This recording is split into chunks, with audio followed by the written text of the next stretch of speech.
A very good morning to all of you and welcome to our YouTube channel WSBCC classes। तो friends यहाँ पर Bihar LRC का training material लेकर के आ गए हैं धारा और उपधारा। ये बिल्कुल अलग वीडियो होगा, जो 2-3 वीडियो मैंने डाला था उससे बिल्कुल ही अलग वीडियो होगा, है ना। तो यहाँ पर बात करने वाले हैं धारा और उपधारा के बारे में केवल और केवल। तो सबसे पहले तो इस वीडियो को शेयर कर दीजिए, और पहली बार वीडियो देख रहे हैं हमारे इस चैनल पर ये वीडियो, तो आपसे रिक्वेस्ट है कि चैनल पर जाएं और चैनल पर जाने के बाद चैनल के रेड कलर के बटन को सब्सक्राइब करें और बेल आइकन को प्रेस कर ऑल नोटिफिकेशन को ऑन कर दें, ताकि जैसे ही मैं ऑनलाइन आऊँ, मेरा मतलब जैसे कोई नया वीडियो डालूँ तो उसका नोटिफिकेशन आप तक सबसे पहले पहुँचे। बात कर लेटेस्ट अपडेट की, तो उससे पहले मैं आप लोग को बताना चाहता हूँ कि वीडियो के डिस्क्रिप्शन में आपको बीटीएससी पीआरडी और एलआरसी का ग्रुप लिंक मिल जाएगा, तो आप उसे ज्वाइन कर लीजिए। टेलीग्राम का है जो कि ये रहा, तो आप इसे ज्वाइन कर लीजिए। और यहाँ पर देख सकते हैं 1361 मेंबर अभी फिलहाल है, तो आप लोग भी ज्वाइन कर लीजिए फटाफट। ये रूल रेगुलेशन है ग्रुप का, है ना, तो आप यहाँ से इसे देख लीजिएगा, है ना। तो आप लोग आकर के ज्वाइन कर लीजिए, ये है। और उसके बाद बात करते हैं, और भी वीडियो के डिस्क्रिप्शन में आपको WSBCC classes job alert 24/7 2 Telegram channel है, उसका लिंक मिल जाएगा, तो आप उसे भी ज्वाइन कर लीजिए। WSBCC क्लासेस को किसी भी तरह के अपडेट के लिए, जॉब अलर्ट 24/7 को जॉब रिलेटेड अपडेट के लिए। लेटेस्ट अपडेट में यहाँ पर देख रहे हैं असम पुलिस की वैकेंसी है ना, यहाँ पर देखने को मिलेगा 1532 पोस्ट देखने को मिलेगा, अच्छे खासे पोस्ट देखने को मिलेगा, तो आप लोग इसे ज़रूर से ज़रूर देखिएगा। उसके बाद यहाँ पर बिहार एलआरसी का लेटेस्ट अपडेट है, यहाँ पर देख सकते हैं, है ना। आपत्ति अभ्यावेदन की निष्पादित सूची जारी हुई है, तो आप लोग ज़रूर से ज़रूर देख लीजिएगा इस वीडियो को, है ना। और भी लेटेस्ट अपडेट यहाँ पर मैंने प्रोवाइड करा रखे हैं, तो आप आकर के यहाँ पर देख सकते हैं। तो चलिए वीडियो को स्टार्ट कर लेते हैं। स्टार्ट करने से पहले इसे लाइक कीजिए, है ना, क्योंकि हमारे वीडियो से आपको काफ़ी फ़ायदा मिलता है और आपके एक लाइक कर देने से हमको उससे ज़्यादा मिलता है। तो फटाफट लाइक कीजिए, इसे दोस्तों में शेयर करना ना भूलिएगा, फटाफट शेयर भी कर दीजिए। तो यहाँ पर बिहार विशेष सर्वेक्षण एवं बंदोबस्त अधिनियम 2011 के तहत यहाँ पर देखते हैं धारा और उपधारा के बारे में। तो यहाँ से धारा 1 में संक्षिप्त नाम किस्तवार प्रारंभन के बारे में यहाँ पर जो है दिया गया है ना। सेकेंड, धारा 2 में जो है परिभाषाएं दी गई है उपधारा के अंतर्गत, है ना। तो देख लेते हैं, कई सारे उपधाराएं देखने को मिलेगा इसमें धारा 2 के अंतर्गत। देख लेते हैं यहाँ से उपधारा 1 अधिनियम है ना। उपधारा 2 में समाहर्ता यानी कि डीएम के बारे में। उपधारा 3 में प्रारूप प्रकाशन, जिसमें दावों या आक्षेप का सुनवाई किया जाता हो, है ना। नेक्स्ट यहाँ पर उपधारा जो है 4 सरकार यानी कि बिहार गवर्नमेंट, है ना। उसके बाद उपधारा 5 अंतिम प्रकाशन स्वच्छ प्रति तैयार करना, है ना। उपधारा 6 यानी कि जांच, मतलब कि आपत्ति के निपटारे के बाद अभिलेखों की अंतिम जांच। नेक्स्ट है यहाँ पर उपधारा 7, ये सब 2 का है, धारा 2 की उपधारा है टोटल, है ना। कोई कंफ्यूजन नहीं होनी चाहिए। वीडियो आप लोग लाइक करते रहिए, इसे शेयर करना भी ज़रूरी है, शेयर भी कर दिया कीजिए ताकि सभी लोग देख पाएँ। रैयत का नाम, है ना, खेसरा, दखल, ETC का प्रारंभिक लेखन चरण में भरना। नेक्स्ट यहाँ पर उपधारा जो है 8, यह कह रहा है खेसरा के बारे में। तो माप के अनुसार भूखंडों की नंबरिंग दर्शाने वाली सूची तैयार करना, है ना। नेक्स्ट यहाँ पर है उपधारा 9 यानी खतियान के बारे में। भूखंड संख्या, रकबा, गुणवत्ता, दखल सहित रैयतों के राइट का अभिलेख। नेक्स्ट यहाँ पर देखिए उपधारा 10 यानी कि भूधारी, जमीन का मालिक जो है ना। उपधारा 11 को देखिए अमीन, है ना, अमीन के बारे में। तो तकनीकी रूप से अहर्ता प्राप्त सर्वेक्षण बंदोबस्ती से संबंधित कार्य करने वाले। उपधारा 12 क्या कहता है, विहित के बारे में, इस अधिनियम के तहत बनी नियमावली द्वारा विहित। नेक्स्ट उपधारा 13 विहित फीस यानी कि अनुज्ञप्ति प्राप्त सर्वेयर की सेवा लेने के लिए रैयती द्वारा भुगतान राशि। नेक्स्ट यहाँ पर उपधारा जो है 14 अनुज्ञप्ति, है ना, परिश्रमिक के बारे में बताता है। अनुज्ञप्ति प्राप्त सर्वेयर की सेवा लेने के लिए, है ना, सरकार या सार्वजनिक निकाय द्वारा भुगतान प्राप्ति। अब यहाँ पर उपधारा 15 कहता है किस्तवार यानी कि भूमि का परिमापन और भूखंडकरण क्या कहलाता है, किस्तवार कहलाता है। और उसके बाद उपधारा जो है 16 कहता है मुकाबला यानी कि तुलना, कंपैरिजन। उपधारा यहाँ पर 17 रदीफ के बारे में कहता है, यानी व्यवस्थित करना, है ना। नेक्स्ट है यहाँ पर उपधारा आपका 18 अधिकार अभिलेख के बारे में, अंतिम प्रकाशन के बाद इसकी शुद्धता की कानूनी उपधारणा।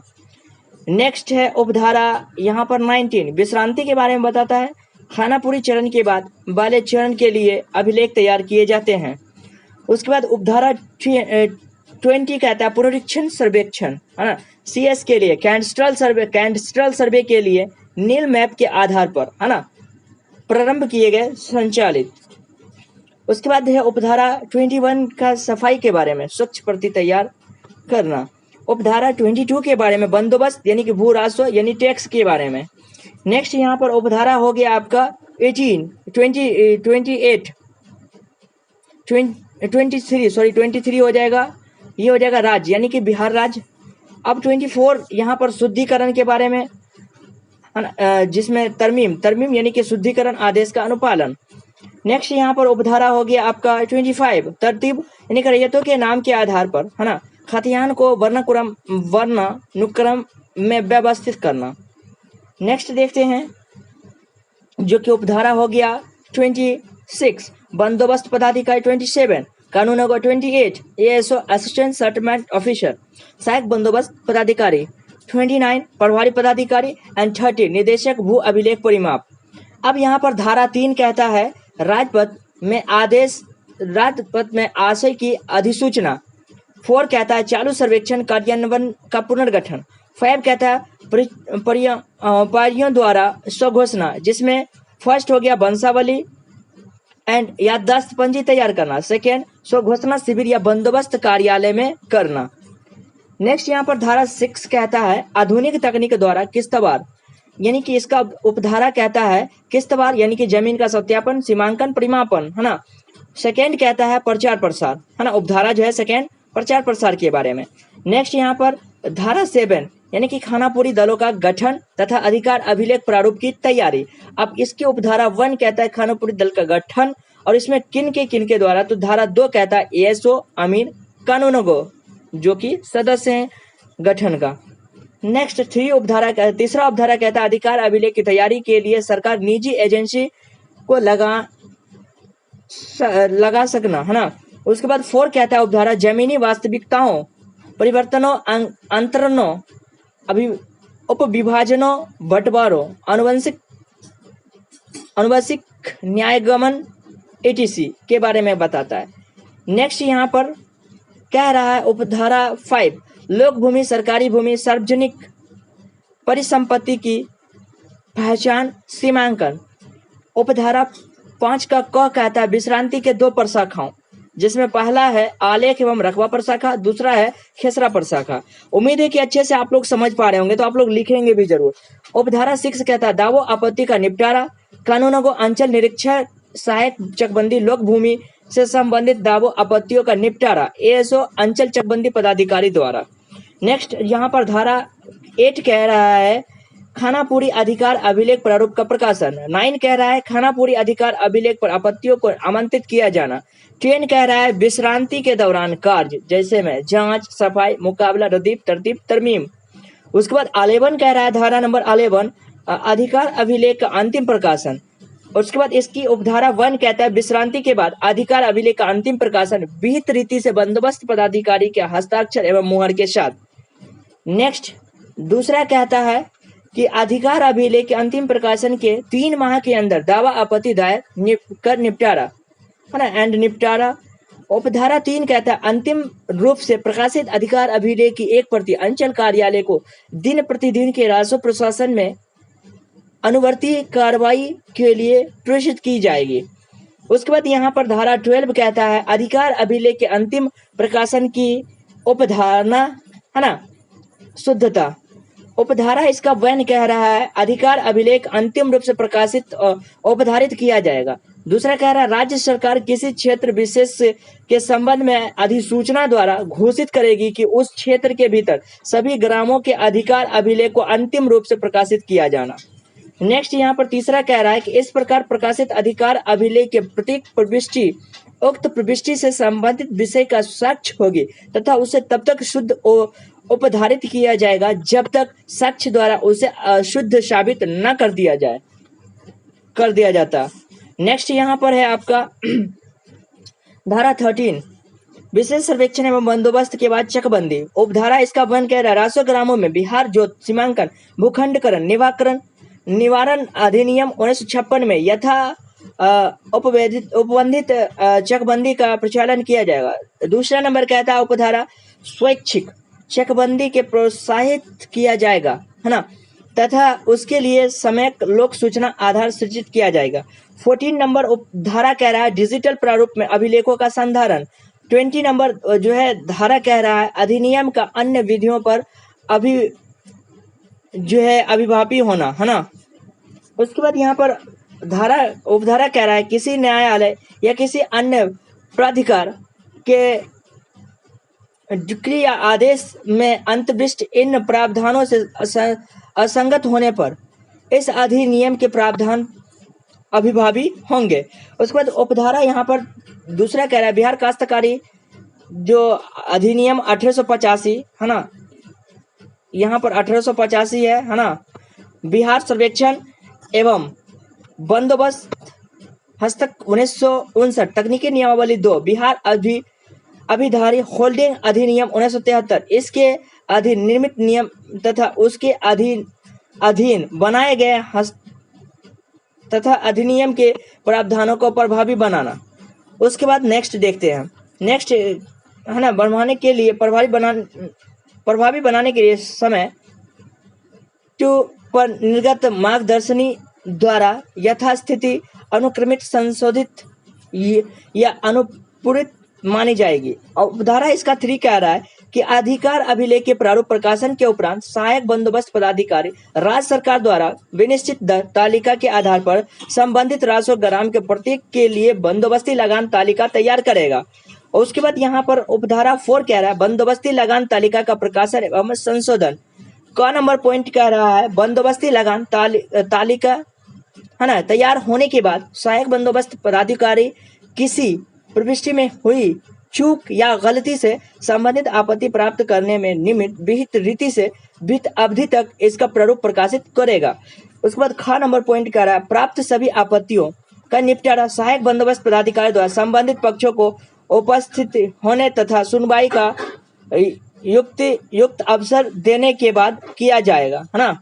उसके बाद यहाँ पर उपधारा 5 कह रहा है बंदोबस्त लगान तालिका की संपुष्टि तथा अधिकार अभिलेख में समावेश।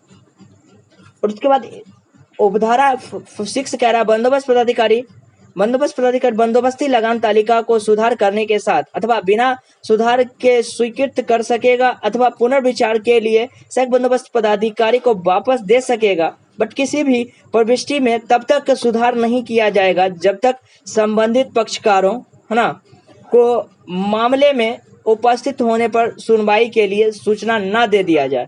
उपधारा 7 कहता है बंदोबस्ती पदाधिकारी के स्वीकृति के उपरांत एएसओ बंदोबस्ती लगान तालिका का अंतिम रूप से बनाएगा एवं अधिकार अभिलेख में उसे नियमित वो प्रकाशित करेगा। अब यहाँ पर धारा 21 कहता है कतिपय मामलों में राज्य का अनिवार्य पक्षकार होना।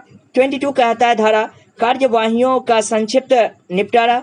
उसके बाद 23 धारा कहता है अंतिम प्रकाशन का अधिकारिता का वर्जन। पटना उच्च न्यायालय तथा भारत के उच्चतम न्यायालय को छोड़कर इस अधिनियम में नियमित नियमों के अधीन या इस अधिनियम के दायरे में पड़ने वाली किसी मामले के संबंध में किसी वाद या अन्य कार्यवाही को ग्रहण नहीं करेगा जब तक इस अधिनियम की धारा 12 यानी 12 के अधीन अधिकार अभिलेख का अंतिम प्रकाशन नहीं हो जाता है। अच्छे से समझ रहे होंगे आप लोग। 24 नंबर धारा कहता है निर्देश देने की शक्ति। राज्य सरकार इस अधिनियम को प्रभावी बनाने के लिए राज्य के अधीनस्थ किसी पदाधिकारी या व्यक्ति को निर्देश निर्माण करने में सक्षम होते हैं। उसके बाद यहाँ पर धारा 25 कहता है तकनीकी मार्गदर्शिका निर्मित करने की शक्ति। उसके बाद यहाँ पर 26 नंबर कहता है सद्भाव से किए गए कार्यों का संचालन। किसी बात के लिए किसी व्यक्ति के विरुद्ध कोई बात अभियोजन या अन्य कानूनी कार्यवाही संसद नहीं की जाएगी। 27 नंबर कह रहा है कि कठिनाइयां दूर करने की शक्ति, यदि कोई कठिनाइयां उत्पन्न होती है तो राज्य सरकार बिहार राजपत्र में आदेश द्वारा इस अधिनियम के तहत इस अधिनियम के प्रयोजनों से संगत ऐसे प्रावधान कर सकेगी जो कठिनाइयों को दूर करने के लिए आवश्यक प्रतीक है। उसके बाद 28 नंबर धारा कह रहा है नियमावली बनाने की सरकार की शक्ति। उपधारा फर्स्ट कह रहा है इस अधिनियम के सभी प्रयोजनों या किसी प्रयोजनों को क्रियान्वित करने के लिए सरकार राजपत्र की में अधिसूचना के द्वारा नियमावली बना सकेगी। उसके बाद उपधारा सेकेंड कहता है विशेष रूप से तथा पूर्वगामी शक्तियों की व्यापकता पर प्रतिकूल प्रभाव डाले बिना निम्नलिखित सभी या किसी विषय के लिए नियम का प्रावधान कर सकेगी, जो कि निम्नवत है।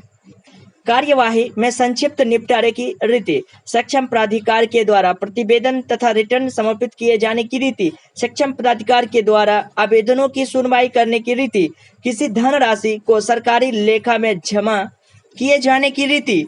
उसके बाद स्थानीय जांच पड़ताल के लिए नियुक्त कमीशन की शक्तियां, अभिलेखों एवं जो है पंजियों का संधारण एवं नोटिस का प्रदर्शन। उसके बाद नेक्स्ट यहाँ पर देख सकते हैं दायर आवेदन या शिकायत दर्ज करने की शक्ति, कोई अन्य विषय जिसे विहित किया जाना अपेक्षित हो या जिसे विहित किया जाए। उसके बाद उपधारा 3 कहता है कि राज्य सरकार द्वारा बनाए गए प्रत्येक नियम के पश्चात विधानमंडल में प्रत्येक सदन के समक्ष जब वह सत्ता में हो 14 डेज के लिए रखा जाएगा। दोनों सदन उस नियम में कोई उपांतरण करने के लिए सहमत हों अथवा दोनों सदन इस बात के लिए सहमत हों कि नियम नहीं बनाया जा सकता, तत्पश्चात यथास्थिति नियम का प्रभाव केवल उस उपांतरित प्रारूप में होगा अथवा नहीं होगा। फिर भी कोई उपांतरण वातिलीकरण उस नियम के अधीन पूर्व में किए गई कुछ भी की गई विधि मान्यता पर प्रतिकूल प्रभाव डाले बिना होगा। तो यहाँ तक आप लोगों ने टोटल धारा और उपधारा को आप लोगों ने देखा इस वीडियो के माध्यम से।